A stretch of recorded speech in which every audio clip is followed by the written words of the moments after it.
সারা সপ্তাহ সবার ছুটি থাকলেও বাড়ির বউদের কোনো ছুটি থাকে না। হ্যালো এভরিওয়ান, আসসালামু আলাইকুম। কেমন আছো সবাই? আশা করি আল্লাহর রহমতে সবাই অনেক ভালো আছো। সকাল সকাল ব্লগটা শুরু করলাম। মাই স্কুলে চলে যাবে, আর স্কুলে যাওয়ার আগে তো নাস্তা রেডি করতে হবে। মাই স্কুলে যাবে, ওর বাবা ডিউটিতে চলে যাবে। ওর বাবাও বলতেছিল যে রুটি বানায় রেখো, মাঝে মধ্যে রুটি মানে ফ্রিজে ফ্রোজেন করে রাখতে বলতেছিল।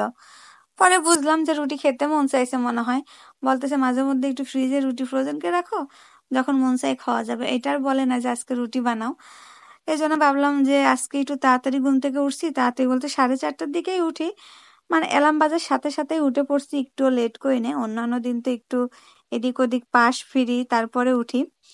তারপরে ভাজিটা আগে থেকে রেডি করে রাখছিলাম, রেডি করে বলতে কেটে রেখে দিছিলাম। এদিকে আমার নাস্তা রেডি, তারপরে মাহিকে খাওয়াই দিলাম, ও চুল বেঁধে দিয়ে এসব টিফিনটা এখন রেডি করে নিচ্ছি। আর ও হচ্ছে 6:30 বাজলে বাসা থেকে বের হয়ে যায়। আমাদের বাসা থেকে স্কুলটা বেশ দূরে, এই কারণে একটু আগে আগেই যেতে হয়। আর আজকে হচ্ছে যে রুটি বানাইছি, ওইখান থেকে একটা রুটি ডিম দিয়ে ভেজে নিছি, তারপরে হচ্ছে রোল করে ওকে টিফিনে দিয়ে দিছি। ও তো স্কুলে চলে গেছে। আমার বাসার সব কাজ শেষ করে আমি এখন একটু ঘরের ট্যাং ছিল, ট্যাং দিয়ে একটু মালাই বানায় রেখে দিলাম। মানে গরমের মধ্যে স্কুল থেকে আসার পরে খেতে ভালো লাগে।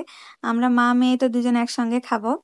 আর এদিকে হচ্ছে আমি স্কুলে চলে আসছি, আর এসে একটু দেখতেছিলাম নিজেকে যে কেমন লাগতেছে।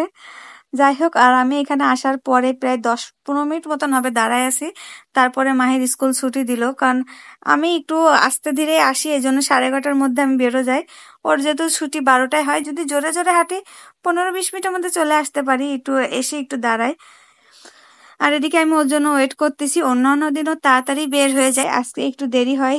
আর আমি মাঝে মধ্যে এখানে দাঁড়ায় আমার মেয়েকে খুঁজে পাই না, কারণ প্রত্যেকটা বাচ্চারই ড্রেস এক, এই জন্য আমি খুঁজে পাই না যে আমার মেয়েটা কই।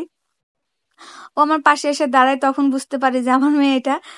আর আমার আজকের এই ছোট্ট ব্লগটা যদি তোমাদের ভালো লাগে তাহলে প্লিজ আমার চ্যানেলটিতে সাবস্ক্রাইব করবা, লাইক শেয়ার কমেন্ট, আর পাশে থাকা ছোট্ট বেল বাটন অন করে দিবা।